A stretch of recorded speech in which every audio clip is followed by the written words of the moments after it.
All right, folks, Arkansas made history yesterday as Governor Asa Hutchinson signed a bill giving the Reverend Dr. Martin Luther King Jr. his very own holiday. It's about damn time. That's because in 1985, Arkansas voted to combine the birthdays of Dr. King with that of the traitor, Confederate General Robert E. Lee. The thinking at the time was that both were born in January, so they combined the holidays. Really, that was the thinking? That was the thinking. Okay.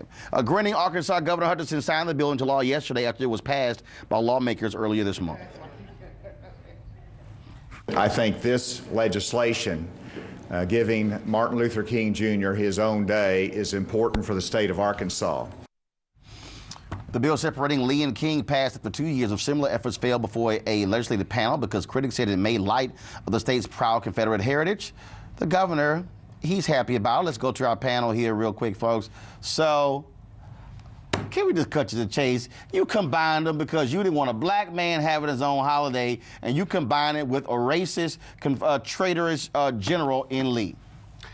Every single time a black person does something special, whether it was Steve McNair and Peyton Manning, whether it's Moonlight and La La Land, they always find a way to stick some white person in there and take the shine away. The fact that they're doing something that should have been handled 25 to 30 years ago, I don't give them a tremendous amount of credit. It's about time, move on. There's plenty of other things they can do in Arkansas. It's sort of like I wasn't giving Governor Nikki Haley credit for signing the law taking down the Confederate flag. It only took 9 black folks being killed in a church for it to happen. It's like, exactly. Chris Rock, something you should have done anyway, right?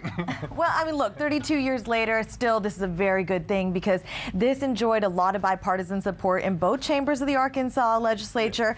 24-0 in the Senate, 66-11 in the House. That's good. People are changing their minds. Now, I agree with you. This is an important first step, right? It's an important step. But Robert E. Lee's birthday was moved to October, and you do have to ask the question, why honor him in the first place? Right. He led a rebellion I get it. against. So they separated it, but they're still honoring the traitor. Osama bin Laden, would we have a holiday for him? Timothy McVeigh, would we have a holiday for him? I'm sure some people do. It's troubling. Mississippi and Alabama still celebrate on the same day, though. This is true. Yeah, and that's the problem. I don't. That's sad. As Spencer said, I don't think you give people credit for stuff they should have done all along. And by the way, just like with Nikki Haley, fine, take care of the flag, change the holiday. How about some health care?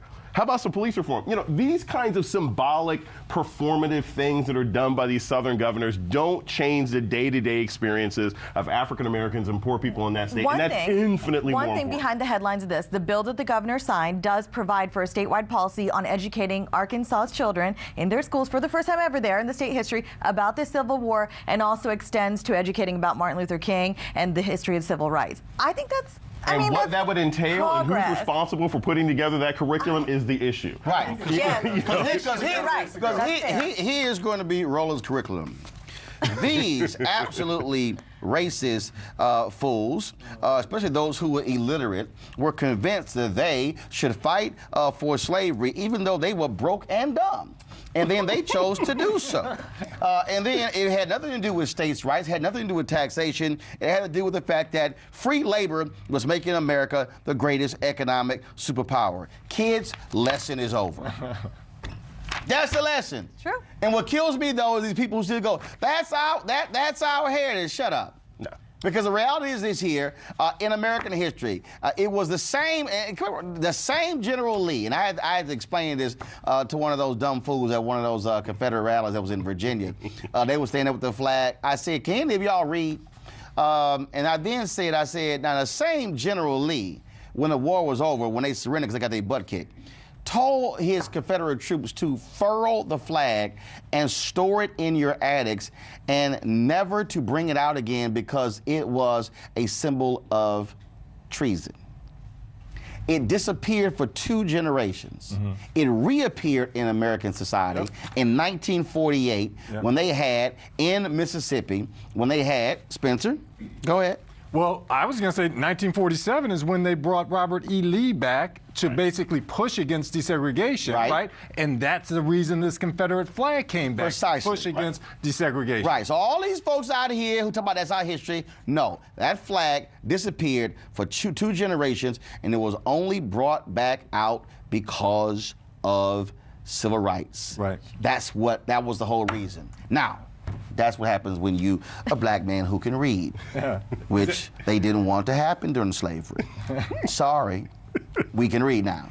A peaceful protest turned deadly. 37-year-old black man was shot and killed by Baton Rouge police. His hands are in the air, and you still get shot by the cops. Oh my God, please don't tell me he's dead. We're not gonna let hate define us.